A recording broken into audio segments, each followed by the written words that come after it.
This is going to be kinda short, because I honestly don't know any names of anyone other than my mom. They weren't mentioned, so I assume it wasn't important. I also don't know anything other than what my mom told me, which was up to the point of when she went home. My mom was with some friends one night in her teens, and a lot of them wanted to use a Ouija board. My mom didn't want to, but she stayed and watched from the couch as the group of 4 of her friends sat around the coffee table with the board. They started asking standard questions, and didn't get a response at first. They eventually did get a response, and my mother's name was spelled out, and said she was in danger and that she shouldn't be playing with the board. Truthfully, she wasn't actually touching the board, but I assume being in the vicinity where others were playing includes you. My mom thought they were pulling a prank on her, and asked who they're talking to. The board spelled out Grandpa. My mom laughed and didn't believe it, so she asked something only she knew. "What's your last name?" My mom knew this would throw her friends off because our family is Polish on her side of the family, and his last name was hard to spell. The board then spelled out his name perfectly. O-L-S-Z-E-W-S-K-I.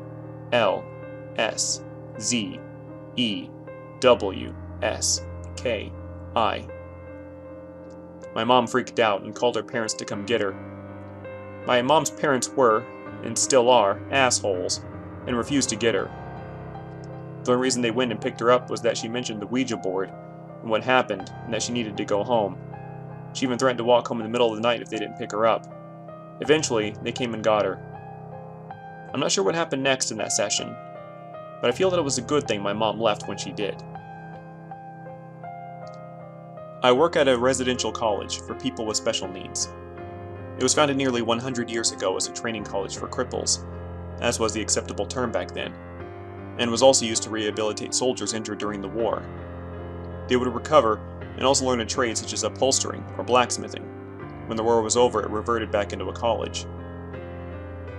I worked as a carer there. There are many residential buildings there, ranging from big dormitory-type buildings for the less able to the smaller bungalows which the more able students lived.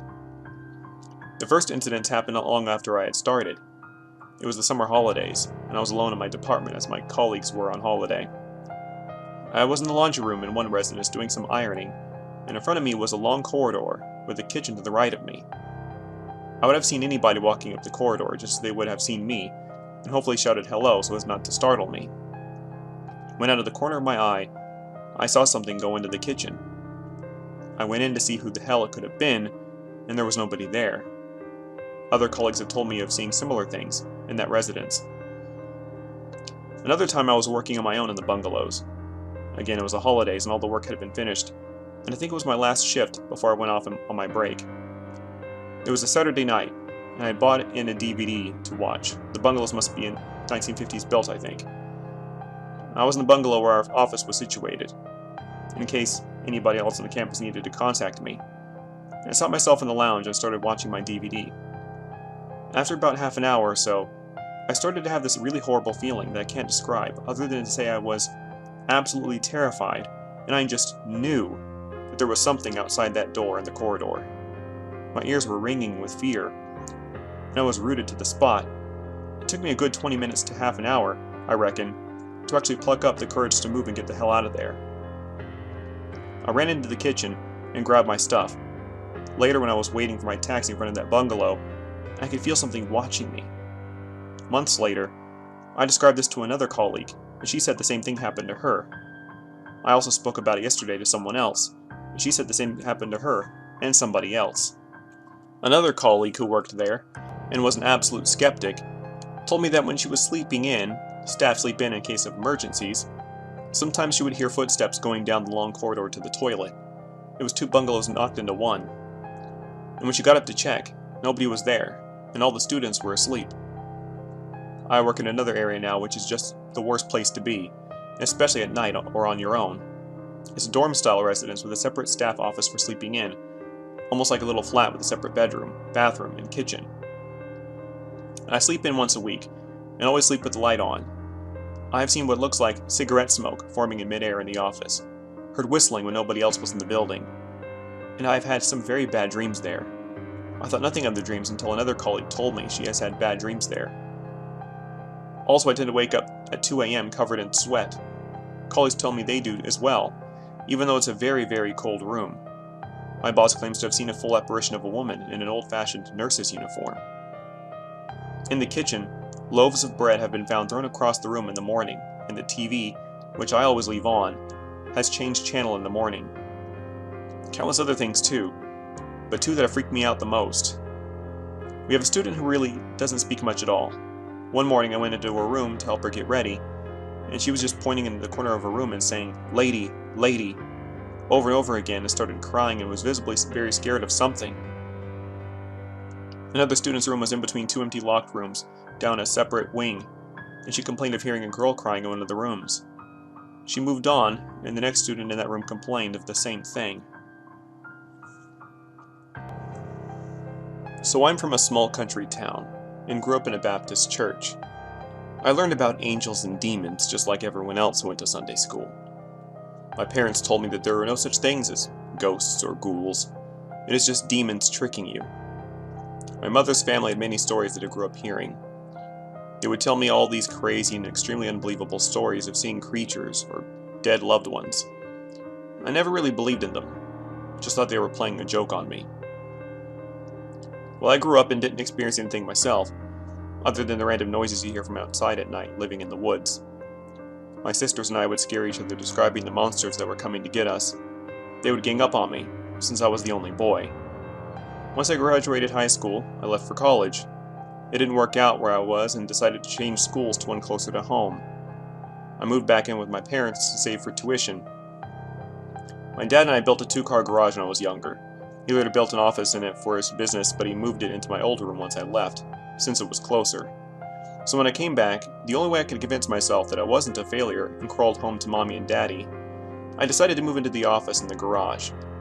It wasn't that bad, except the garage was separate from the house and bathroom by about 200 feet, and there was no heating and air. I bought a heater to stay warm, but it barely worked. It was usually freezing every night before going to bed. One night, I was watching TV before bed, and I had just gotten the room to get warm by covering the door and windows with blankets. I was nice and toasty and tired. But then all of a sudden, the temperature dropped. Frustrated, I get out of my cocoon of blankets to check the heater. That's when it happened. That's when I learned that my family hadn't been messing with me my whole life. I felt sick. I had that feeling like something was right behind me. No matter how many times I turned, I couldn't catch it, but I could feel it in the corner of my eye. Terrified, I shouted, "Hello?"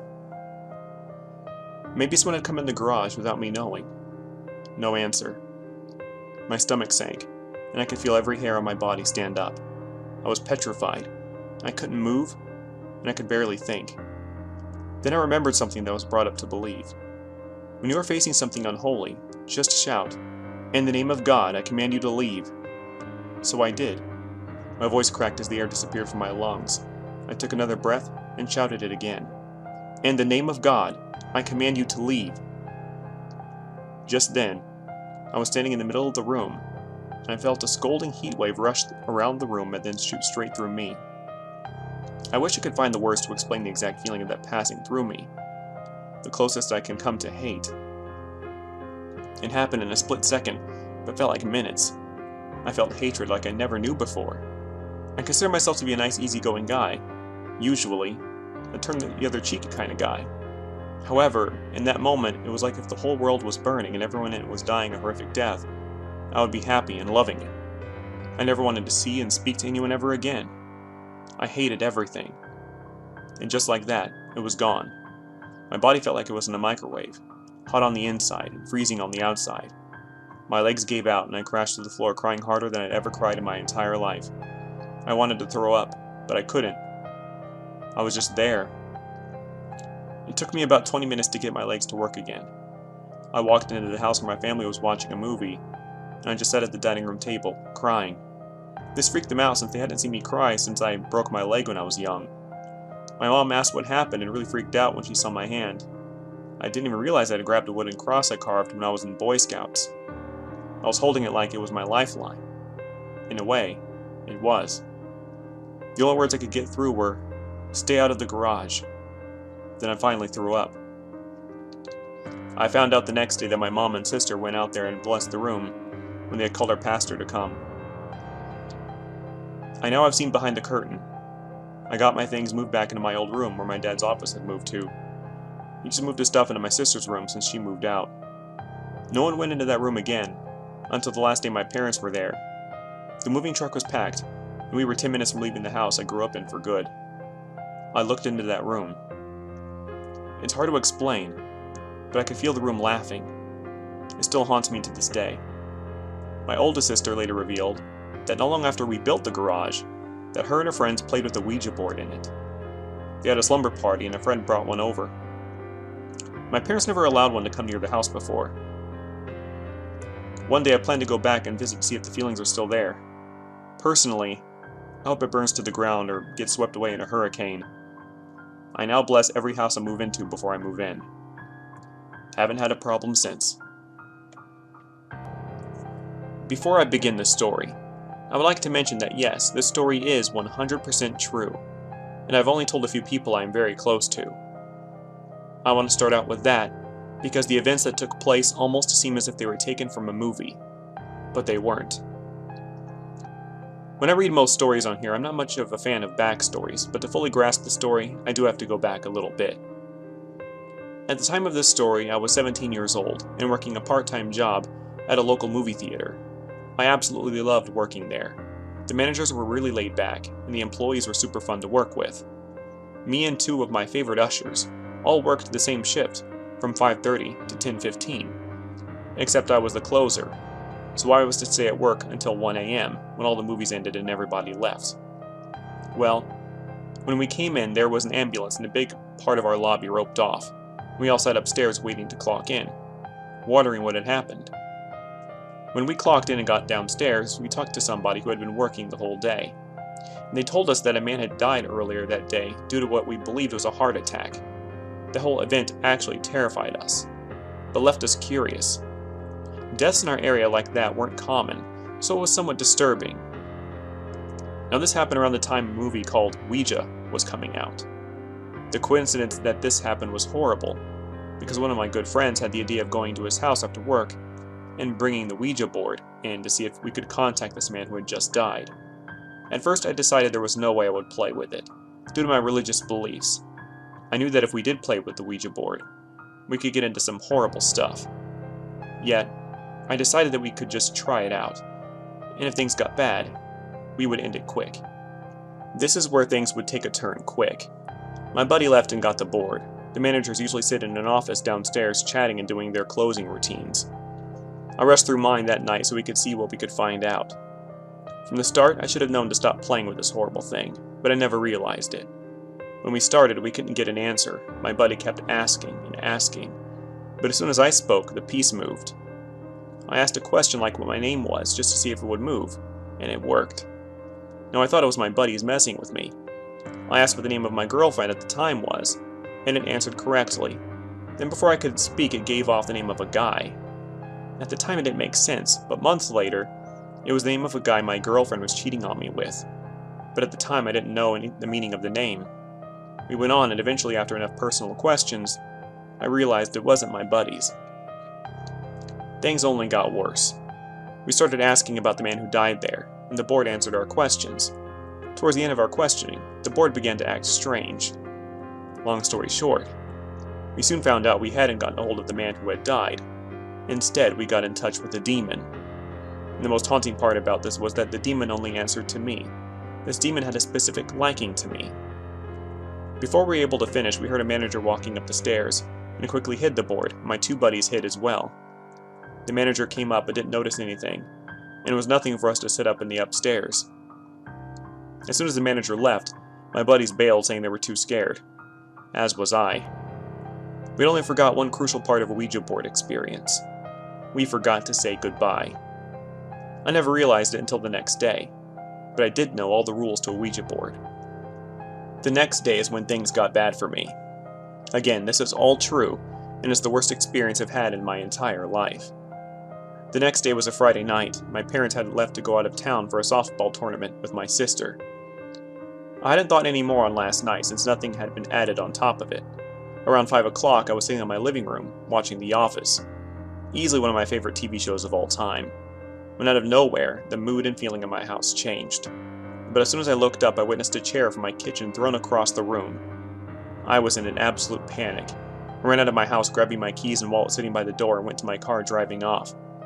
I went to the Walmart closest to my house, since it was a public place, and I could gain my composure. After about half an hour of walking around, I decided I needed to get whatever was following me out of my house or out of my life. I spent the next hour and a half at a Starbucks researching all the things I could do. Luckily, at my local mall was a game store that sold Ouija boards, so I bought one. Now I know playing with one alone is bad, but I contacted my buddies to see if anything strange happened to them, but they didn't have anything happen, so I decided it was just me the demon wanted to talk to, and nobody else. So, I took this back to my house with the intention of ending it there. A lot happened while I was playing around with the Ouija board, and I spent probably about 45 minutes talking to the demon, who was now living with me. To keep the story short, I talked back and forth with this demon, and due to my religious background, I refused to give up against it. The demon at one point said, "Sell soul," but I refused to do that. I said prayers in my house, calling out to God to end it. Towards the end, there was silence on the board. I took my hands off the piece to Google what silence meant during a Ouija board session to see if I'd gotten rid of the demon, or what. But as soon as I took my hand off that piece, it flew straight to goodbye. I knew then that my mission was done, so I cut the board into 7 pieces and buried it outside my house. My parents don't know of this, and hardly anybody I know actually knows this story, but I felt like it could be shared here. So this is a really weird incident that happened a couple of weeks ago at my house. I was visiting my family for Christmas break. Our house is one of those raised ranch houses. Ours has a slightly different setup, with the basement being almost another apartment, with its own living room setup, and even a couple bedrooms that cut the entire space in half. My twin sister and her boyfriend live in the basement, and my mother and older sister live upstairs. Our garage door opens electronically. You can't just pull it open. Whenever someone comes in, I hear the garage door open, and I'll hear it when someone comes inside from the garage into the house. My twin and her boyfriend have 2 dogs, a 1.5-year-old pug, and a 6-month-old sharp German Shepherd mix. Lastly, a few days before this, our neighbor's house got broken into briefly. The guy didn't take anything. He just went in and went out, if I recall right. Also, one of our friends was in the garage having a smoke when she thought she heard someone try to lift the garage door, and failing. This was 2 days before this story. I'm pointing these things out for context's sake, and so you can see what was going through my head during this incident. Cut to a couple of weeks ago, it's 10 p.m.-ish.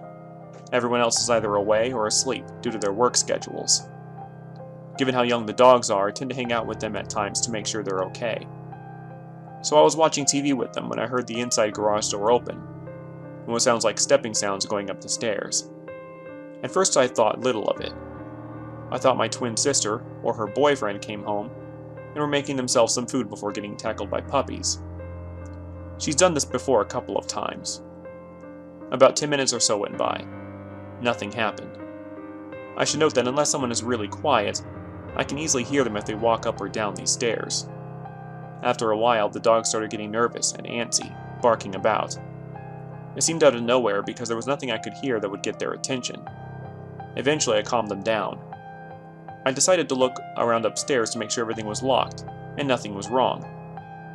Everything was fine. Sorta. No intruder was there, but neither was my twin sister or her boyfriend. I checked the garage too. Everything was fine. So I went back downstairs. The same thing happens again. I hear what sounds like someone coming in the inner garage door, and then faint stepping sounds. Dogs bark again at seemingly random times. Both times I should note I did not hear the outer garage door open. I chalked it up to me being engrossed into the TV. Then comes the most bizarre part. The doorknob into the basement starts moving. This was one of the doors we have to rotate the knob backwards, otherwise it won't open. The motion of the knob suggests this person, or ghost, didn't know that, because the door didn't open. I didn't just hear this. I saw this happen right in front of my eyes. The dogs saw it too, and were freaking out, as you might expect. I shouted, "Who's there?" and it suddenly stopped. Nothing else happened. To be thorough, I grabbed a bat and searched the house and garage. Nothing was out of the ordinary. Everything was still locked. There were no signs of a break-in, no damaged windows. I checked every single room, every single crack and crevice of my house. I lived in this house all my life. I'm 21. If this was a burglar, he had a really damn good hiding spot. After I got back downstairs, I called my mother and my twin's boyfriend. He's basically like my brother. I let them know what happened. About 20 minutes later, him and some other friends came back from their job. Thankfully, their shift ended shortly after I called them. I was very creeped out by the whole thing, especially looking back on it. I really don't have any explanation for what happened. Given the little tidbits I mentioned at the beginning, you'd think there would be more evidence of a break-in. But it doesn't add up to me. If it was a burglar, how come I didn't find anything taken or moved? How come everything was still locked? How come after I shouted at the door, there was no noise of someone running away? Who made those walking noises earlier? I could go on and on. I'm not an outright skeptic, but I don't believe stories lightly given how easy it is for people to either hoax or misidentify. This I have no idea. I'm away at college again. As far as I can tell, nothing else has happened. I want to preface this post by saying that while I've had some pretty mind-boggling experiences that seemed paranormal, I have a hard time attributing it to spirits or demons. I'm a pretty skeptical person, and I'm also an atheist. However, I've always been fascinated and open-minded about the subject in particular. Let's get on with it. My family moved into our house back when I was in 2nd grade. I'm 21 now. Back in the 80s, the kitchen of this house burned down and had to be rebuilt, but the rest of the house had remained intact. I don't remember any experiences when we first moved in, but after a year or so passed, my parents started renovating the basement. They added a master bedroom, media room, and renovated the small bathroom down there as well. There's speculation that renovating a structure can stir up paranormal activity. When the renovation started was when things started to pick up. Keep in mind, this renovation project went on for about 4 or 5 years. My sister had a doorbell for her bedroom door. It was a small flower about the size of a large saucer that had a wire that you could attach to the door frame. You'd push the button, and it would emit a pretty loud bee-boo 3 times. At completely random times during the night, the damn thing would go off. I attributed it to it being faulty, but it would only happen in the later hours. Another one is, the oven we have in the kitchen is very much from the 80s. It has old dials, and one of the dials is the timer. Now, this thing takes quite a lot of torque to turn. When it's off, it's fixed into place and requires a good amount of strength to break it from its fixed position. When you do break it from its fixed position, it goes into the secondary position, which is the buzzer. So all you have to do is get into that position to make it go off. You don't need to set the timer. The timer would frequently go off on its own at odd hours. Sometimes it was in the middle of the day, and other times, a few hours after dinner. These were the 2 experiences that happened consistently and regularly. I had a couple experiences that only happened once. One time, I was lying in bed. It was 11 p.m., and everyone had gone to bed.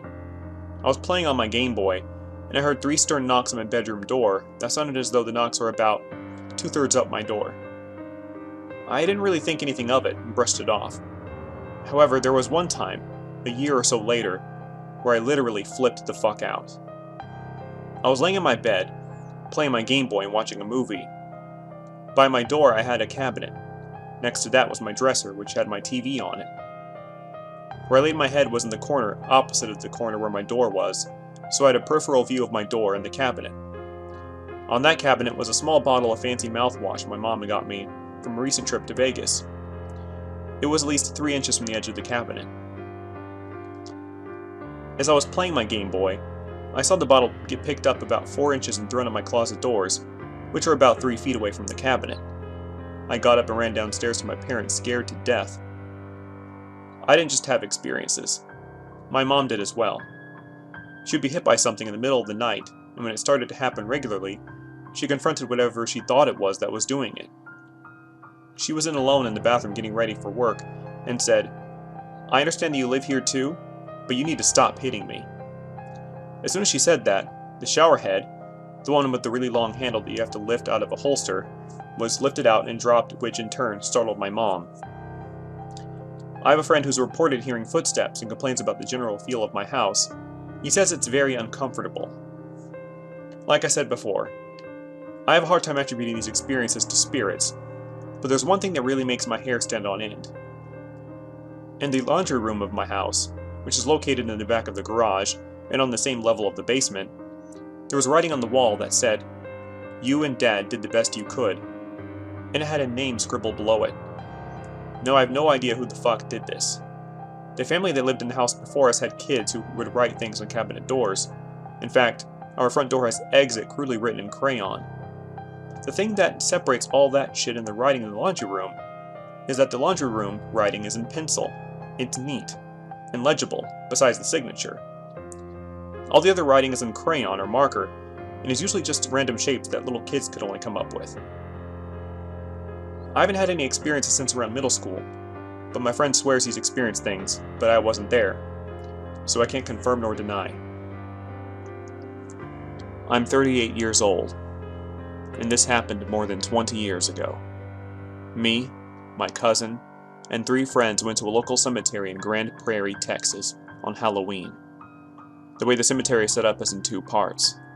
The old part is kind of fenced off.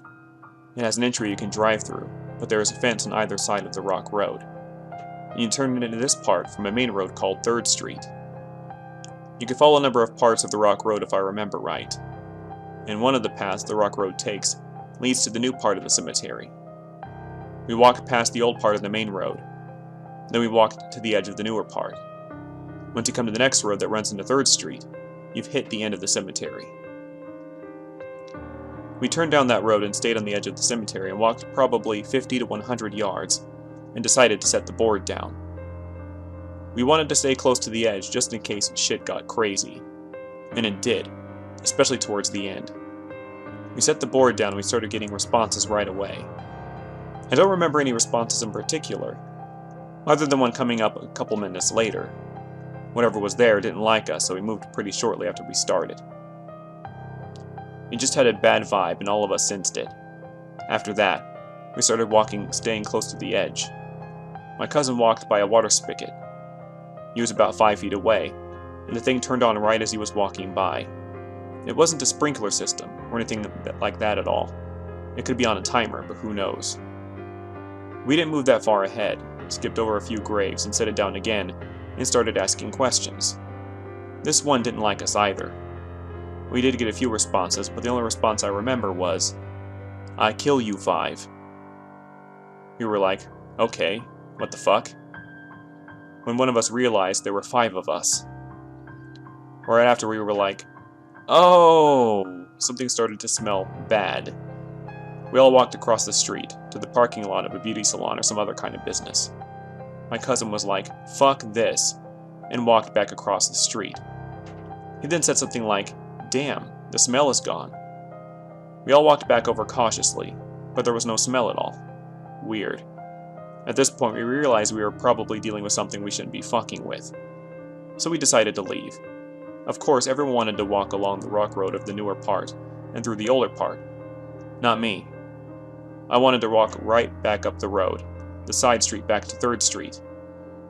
My friends were all like, no, we gotta show we aren't scared. I was scared. Fuck them. But I sure the hell wasn't about to go by myself. So I went with them. Nothing out of the ordinary at first, but as we were getting close to the entrance, one of my friends yelled, "Oh shit!" and we all started running. I think I was the only one that looked back. I can't remember whether I actually saw it or not. I believe I did. It was like I saw it in my head, but not with my eyes. What I believe I saw was big. It was see-through, but it had features. It looked similar to this thing on a Metallica CD cover. Here's a picture.